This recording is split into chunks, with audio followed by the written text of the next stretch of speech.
जय श्री राधे, जय श्री कृष्ण। मंदिर श्री बंसी वाले महात्मा यूट्यूब चैनल की ओर से हम आप सभी भक्तों का हार्दिक अभिनंदन करते हैं।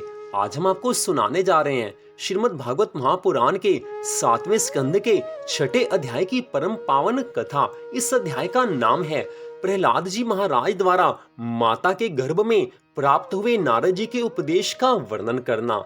बोल श्री राधा कृष्ण भगवान की जय। बोल श्रीमद् भागवत महापुराण की जय।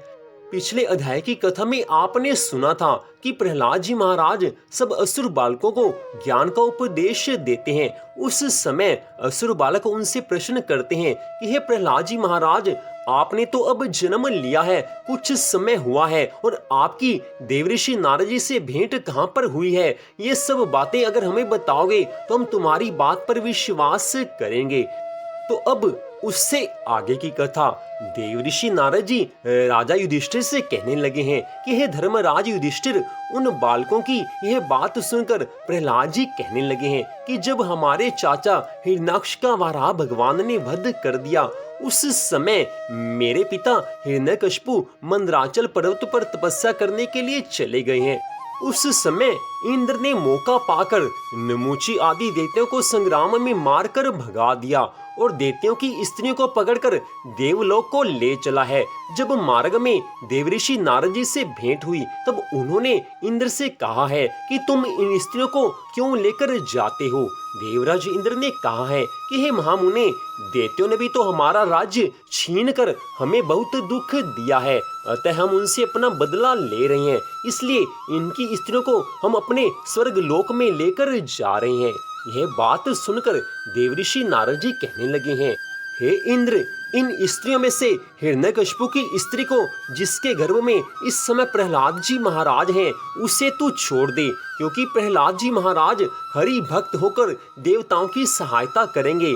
उस समय देवराज इंद्र ने मेरी माता को नारद जी को सौंप दिया और मुझे माता के गर्भ में हरि भक्त जानकर माता की परिक्रमा करके इंद्र देवलोक को चले गए हैं। देवऋषि नारद जी ने मेरी माता को ब्राह्मण और ऋषिश्वरों के स्थान पर, जहाँ सब लोग तपस्या और ध्यान करते थे, वहां पर लाकर रख दिया है। उस समय सब ऋषि मुनि साधु महात्मा भोजन तथा वस्त्र देकर मेरी माता की रक्षा किया करते थे।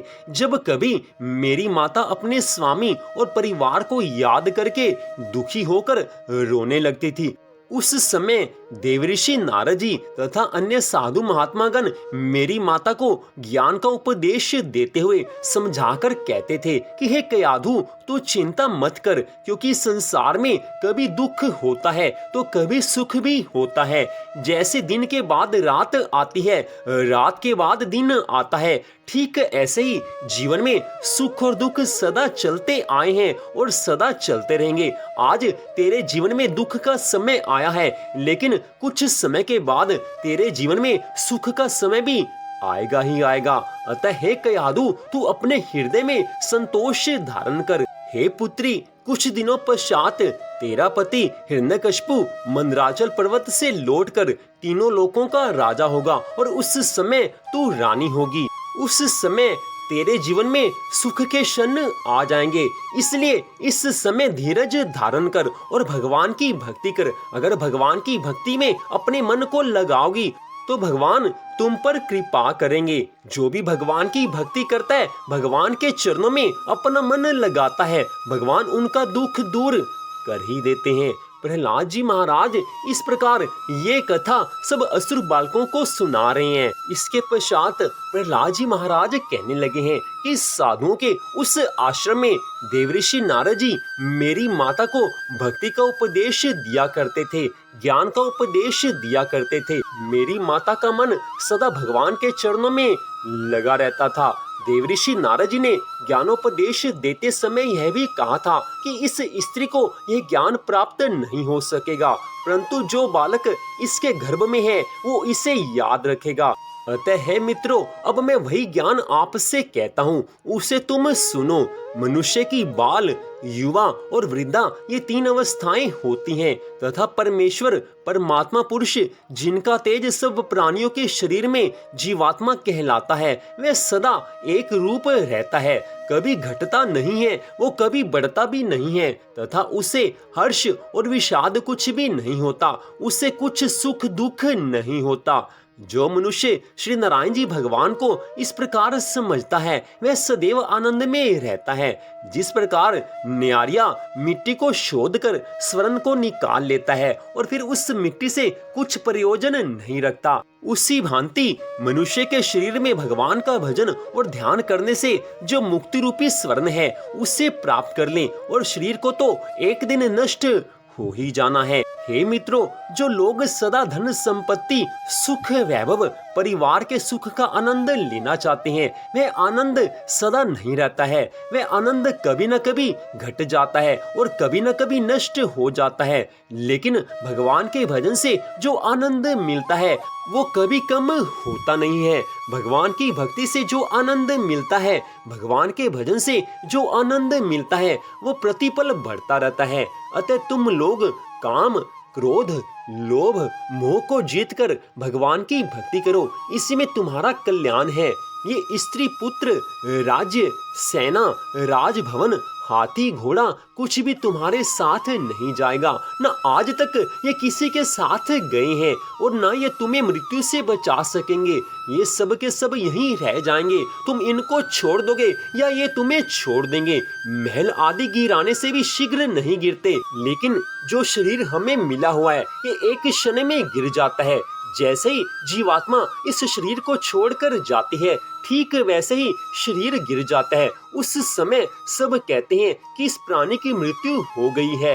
एक पल में ये शरीर नष्ट हो जाता है और मरने के बाद ये शरीर किसी काम आता नहीं है। मनुष्य सदैव अपने सुख की वस्तुओं की इच्छा करता रहता है, परंतु बिना श्री नारायण भगवान की कृपा से उसे सुख नहीं मिलता है। जब अपना शरीर ही साथ नहीं जाता तो धन संपत्ति और परिवार के लोग तो साथ दे ही कैसे सकती हैं, वो साथ कैसे जा सकते हैं। श्री नारायण भगवान जितने शीघ्र सच्ची स्नेह भक्ति से प्रसन्न होते हैं, उतने शीघ्र जप तप यज्ञ दान और व्रत करने से प्रसन्न नहीं होते हैं। प्रहलाद जी महाराज आगे कहने लगे हैं कि हे मित्रों, मैंने अपनी माता के गर्भ में देवऋषि नारद जी से जो कुछ सुना था, मैंने उस पर विश्वास कर लिया है। मेरे पिता हिरण्यकशिपु ने मुझे मारने के लिए कई षड्यंत्र रचे हैं, परंतु उस ज्ञान के उपदेश के प्रताप से उनका कोई भी षड्यंत्र सफल नहीं हुआ।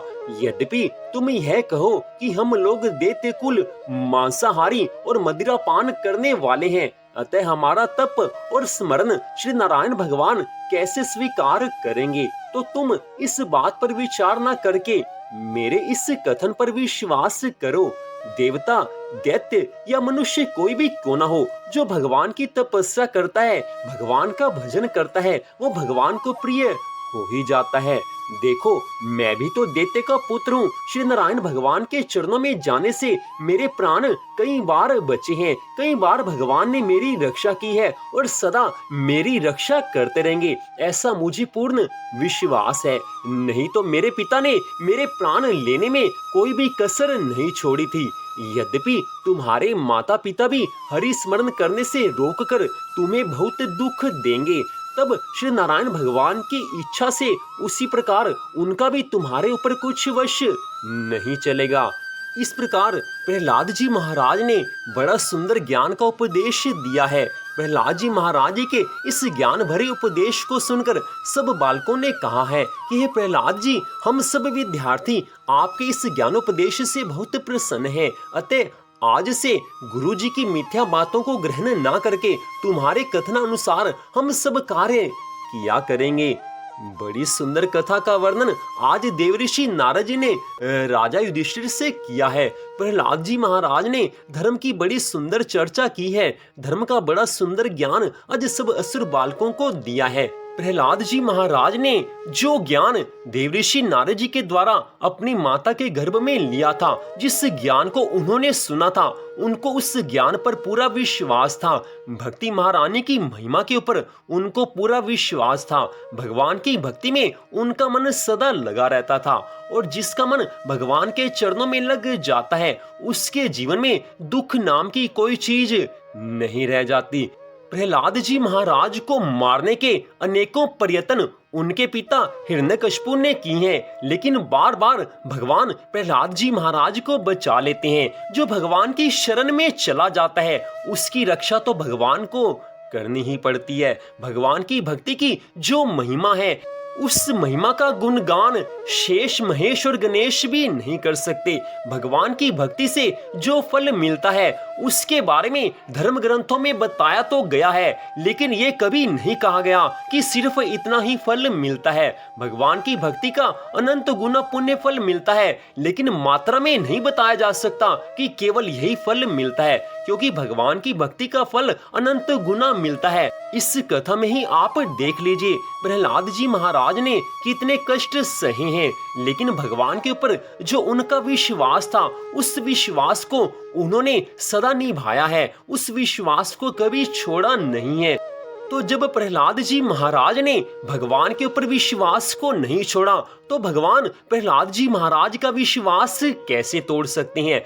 आज के इस समय में भी जो भक्त भगवान पर विश्वास करते हैं, भगवान की कृपा पर भरोसा रखते हैं, उनके जीवन में आज भी कई तरह के चमत्कार होते हैं। लेकिन फर्क यहाँ पर आता है कि आज के इस कलयुग में अगर कोई भगवान की कृपा से हमारा कार्य सिद्ध होता है, तो हम उसका प्रचार नहीं करते, सिर्फ उसका अनुभव करते हैं, भगवान की कृपा का अनुभव करते हैं। और कहीं बताना भी पड़े तो केवल मन में यही भाव होता है कि कोई और भी भगवान की भक्ति करे, ताकि उसका भी कोई कार्य सिद्ध हो सके।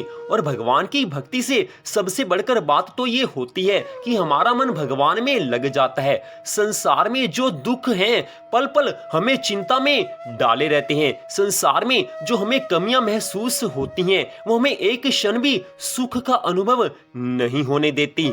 जो कमियां हमारे जीवन में हैं, जो हमारी कामनाएं हैं, जो हमारे जीवन में दुख संकट तकलीफ है, जो समस्याएं हमारे जीवन में हैं, वो एक पल भी हमें शांति के साथ नहीं रहने देती। लेकिन जब भगवान की भक्ति में हमारा मन लग जाता है, भगवान के चरणों में, भगवान की कथा में हमारा मन लग जाता है, उसके बाद भगवान हमारी रक्षा करते हैं। हमारे मन के ऊपर भगवान पूरा नियंत्रण कर लेते हैं। हमारा मन चाहकर भी समस्याओं में, चिंताओं में, दुखों में नहीं भटकता। हमारा मन फिर भगवान के चरणों में लीन हो जाता है। जो भगवान के चरणों में एक बार भी चला गया, उसकी सारी समस्याएं भगवान अपने आप सुलझा देते हैं। समय तो लगता है, ऐसा नहीं है कि आज हमने कथा सुनी तो भगवान आज ही हमारे सारे कार्य सिद्ध कर देंगे। ऐसा तो होता नहीं है, लेकिन ऐसा नियम भी नहीं है कि ऐसा नहीं हो सकता।